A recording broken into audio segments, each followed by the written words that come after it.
لە ساڵانی ڕابردوودا لە سەرتاسەری کوردستان ڕەنگە ئەوانەی مادەی هۆشبەریان بەکارهێنا بێ لە ژمارەی پەنجەکانی یەک دەست تێنەپەڕی بێ، بەڵام بەداخەوە ئێستا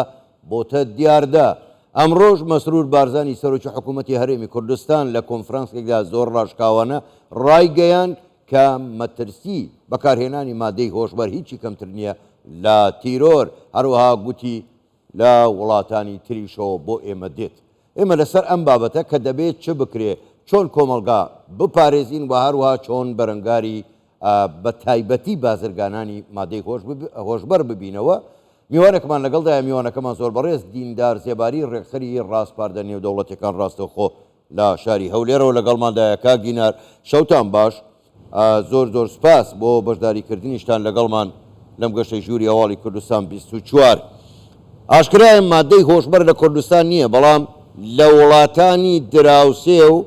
لەو شوێنانەی پێی دەڵێن ناوچەی جێن ناکۆک، ئەگەر ڕاشکاوانە تریش بێڵێم لە عێراقیشەوە بەرەو کوردستان دێ، کەواتە دەبێت چ بکرێ بۆ ئەوەی هەم سنوورەکانمان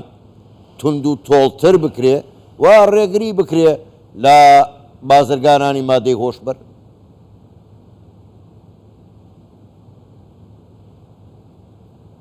بەڵێ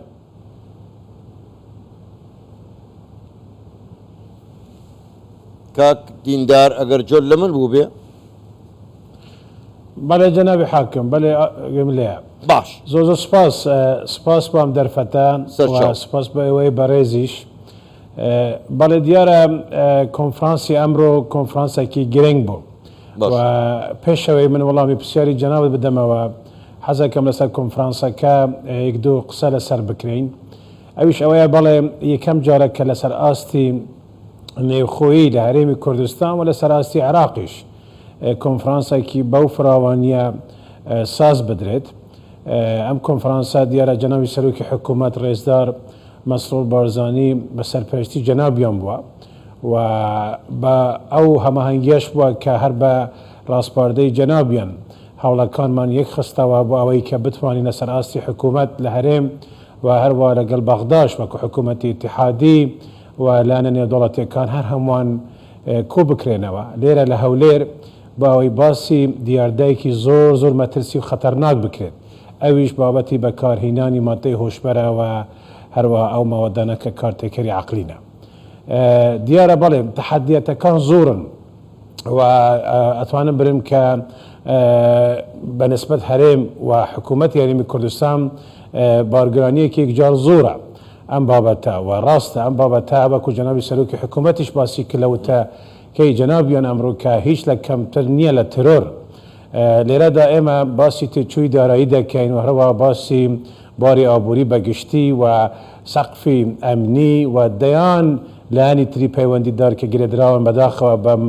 دیاردەیە کە ئێستا کوردستان و هەرێمی کوردستان توش بووە و عێراق بە جددی توش بووە. جەنابەت باسی ئەو ناوچانەت کرد کە بێ ئەلاین زۆنی ئەمنی کە بوشایی ئەمنی تێدا هەیە و ڕاستە قسەی ئێوەی بەڕێز بەڵێ ئەم مەوادانە کە دێن بۆ هەرێمی کوردستان ئەمانە ئەو مەوادانن کە لە دەرەوەی سنوورەکانی هەرێمی کوردستان دێن بۆ هەرێم و لە هەموو لایەکەوەش لە ڕاستیدا لە ڕۆژاوا، لە ڕۆژهەڵات، لە باکوور، لە باشوور، بەسم ئەوەیە باسم وڵاتانەی کە دراوسەی هەرێمی کوردستانن و لەوەش ئەتوانم بڵێم خراپتر و مەترسیدارتر ئەویش بەڵێ ئەو زۆنەیە کە مادەی ١٤٠ وەروە هەندە بەشی سنووریشمان کە هەیە ئەو شوێنانە کە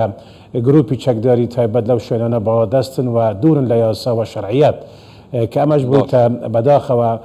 کوریدۆرێکی ئاڵۆزی ئەمنی بۆ ئەوەی بتوانین حکوومەت یارێم سەردەری تەعاملی هەبێت. ئەمە لە ڕاستیدا واقعێکی ناخۆشە و تاڵە بەنسبەت ئێمە، بەڵام ئەمە دیاردایکی تەنها لەسەر ئاستی هەرێم دیاردایک نییە کە باس لێ بکرێت، ئەمە دیاردایکی جیهانیە و ڕێوشێنەکان ئەمڕۆ کە باس کرا لەم کۆنفرانسە ئەتوانم بڵێم تەنها سەرەتایەکە بۆ ئەوەی بتوانین بەرەنگاری ئەم بابەتە بینەوە. شەڕەکە شەڕێکی درێژخایەن دەبێت و مەترسیەکان ئەتوانم بڵێ مەترسیەکان جددینە و لە داهاتووداش ئەتوانم بڵێم هەوڵی جددی پێویستە بە ئەم بابەتە. زۆر باشە کاک دیندار، بۆ خۆت باش دەزانی ینی یەکێک لەو خاڵانەی کە نەیارانی گەلەکەمان، دوژمنانی گەلەکەمان دەیانەوێ گەنجانی کورد ئاڵوودەی مادەی هۆشبەر بکەن بەڕای ئێوە ینی بە پێی یاسای سزادانی عێراقیش کە پێم وایە هەر هەمان یاساش لە هەرێمی کوردستان جێبەجێ دەکرێت بە پێی ئەو یاسایە هەموو بازرگانێکی مادەی هۆشبەر ئەگەر بگیرێت حکومەکەی ئیعدامە ئایا ئەمە چارەسەرە ینی دەبێت ئەم چارەسەرە لە کوردستانیش بەکاربێنرێ و ئەو بازرگانەی کە بازرگانی دەکات لە سێدارە بدرێت جناب حاکم بەنسبەت ئەم بابەتە کە لایەنی یاساییمان هەیە ئەمڕۆ هەم لە پەناڵی یەکەمی کۆنفرانسەکەی ئێمە جناب حاکم عەبدولجەبار کە سەرۆکی ئەنجومەنی دادوەریە لە هەرێمی کوردستان بەشدار بوو جنابیان لە پەناڵی یەکەم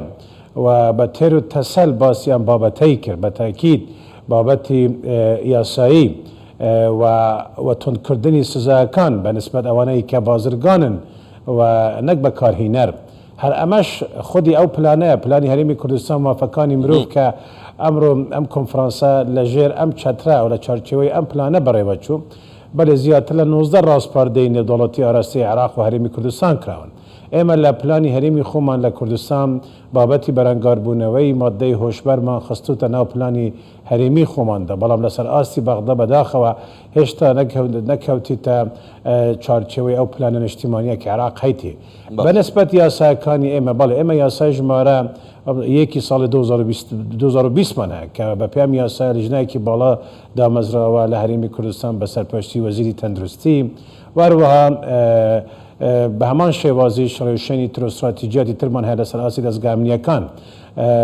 بابەتی گرنگ بەنسبەت ئێمە ئێستا لە هەرێم ئەوە کە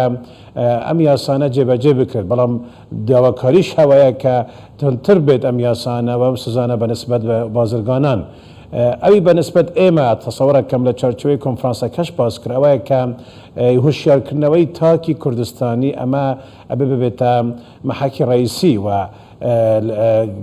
ئەتوانم بڵم هەنگاوی سەرەکی بەنسبەت ئێمە لە لێرە لە هەرێمدا و ئەوی تش حقت هەماهەنگی نێو خۆی نێودەوڵەتیە و ئەوی سێمیش ئەوەیە کە دووبارە گەڕانەوە و ئیعادەی تەهیلە بەنسبەت ئەوانەی کە توش بوانن زۆر باش ویستم ئەوە بپرسم کاک دیندار کە ئەوەنە زۆر قوربانی کاک دیندار ویستم ئەوەیان بپرسم بەڕاستی هاوکاری وڵاتان ئێوەش ئاماژەتان پێدا وڵاتانی پێشکەوتوو لەم بوارەیە ینی بۆ شیاندنەوە یاخود ئیعادەت تەهیل ئەوانەی کە تووشی مادەی هۆشبەر بوون هاوکاریەکانی ئەوان چۆن دەبێت لە چ بوارێکدایە چوو بە خۆ دەزانی هەرێمی کوردستان ئێمە هەرێمێکیشین و دەوڵەت نین ڕەنگە زۆر شارەزای ئەو بوارە نەبین بۆیە پرسیارەکەی من ئەوە بوو هاوکاریەکانی ئەوان چۆنە لەو بوارەدا بەڵێ ئەمڕۆ ئەتوانە بڵێن دەستکەوتێکی باش بوو بەنسبەت ئەوەی کە یەکەم باس لەو مەترسیە گەورە بکرێت پێکەوە لەگەلانی نێودەوڵەتی و کاتی ئەوە هاتووە کەم گفتوگووە دەست پێ بکرێت ئەمەش هەر دەست پێشخەری جەنابی سەرۆکی حکوومەت بوو لە پێش چەند مانگێک باوەی لەگەل UNODC کە ئەو نوویسینگەی تایبەتمەندی نەتەوەی گرتووەکانە بۆ بەرەنگاربوونەوەی مادەی هۆشبەر بکەوینە گفتوگو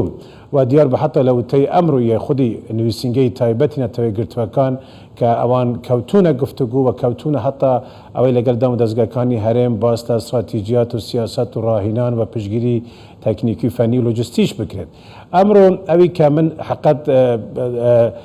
دڵمان پێ وەکو ئاڵێن زیاتر بەنسبەت هەماهەنگێکە دڵمان زیاتر پێخۆش بوو ئەویش ئەوە بوو کە قۆنسڵی گشتی ئەمریکا باسی لە هاوکاریەکانی ئەمریکا کرد بۆ هەندە وڵات لە ناوچەکەدا وەکو ئوردن بنمونەوە لوبنان کە دەکرێت سوود لەو هاوکاریانەی ئەمریکا وەربگیرێت بۆ دامەزراوەکانی هەرێمی کوردستان کە ئەمە دەنگاوەکی باشە بە هەمان شێوازش ئیران جمهوری ئیسلامی ئیران کۆماری ئیسلامی ئیران و تورکیاش ئەوانیش ئامادەگی خوا نیشاندا باوەی حکوومەت یارمەتی حکوومەتی هەرێمی کوردستان بدرێت و پێکەوە هەموو لایەنەکان هاوکاری یەکتر بن لەسەر ئاستی سنوور بێت لەسەر ئاستی بازرگانی بێت لەسەر ئاستی حتا ئەو تەجروبە و پسپوریە بێت کە ئەم وڵاتانە ماوەیەکی زۆرە دووچاری بوونەوە بۆ نمونە کۆماری ئیسلامی ئیران باس لەوەیان کرد کە زیاتر لە 3000 پاسداری ئیرانی یان کۆنیرۆی نظامی ئیرانی گیانی لەدەستاوە لە ڕوبەرەبوونەوەی ئەم بازرگانانە لەسەر ئاستی ناوچە جیاجیەکانی ئیران بۆیە ئەم دیاردایەکی ناوچەیە نێودەوڵەتیە و هەروە بەنسبەت عێراقی زۆر مەترسیدارە ئەمجارە لە عێراق لە باشووری عێراق لە نەوەڕاستی عێراق دیاردەکە زۆر مەترسیدارە بەنسبەت کە بەراورد دەکرێت لەگەڵ ناوچەکانی ئێمە وەکو هەرێمی کوردستان بەێ ئێمە لە پاش ئەم کۆنفرانسا تەسەورەکەم هەنگاوێکی باشە بۆ بکەوینە گفتوگو بەێ لە هەرێمی کوردستان ئێمە لە چق و ناغەکدان بەنسبەت هەم وقایە وەکو بەرەنگاربوونەوەی ئەم دیاردە و هەمی دەمەدەستگاکانی ئێمە لە ڕووی فەنی بێت لۆجستی بێت و هاوکاری نێوخۆیی بێت و پسپوری بێت و حتا لەلوی ئەتوانم بڵێم تەندروستی دەرونی بێت ئەمانە هەموو وردەکاری زۆرە کە ئەتوانین بە ڕێگای دەستپێکی ئەم کۆنفرانسەوە بتوانین زیاتر سوود لێ ببینین. زۆر باشە زۆر بەڕێز دکتۆر دیندار زێباری ڕێکخەری ڕاستپاردە نێودەوڵەتیەکان ڕاستەوخۆ لە شاری هەولێرە لەگەڵمان بووی گەلێک سوپاس بۆ بەشداریکردنتان لەگەڵمان شەوتان باش.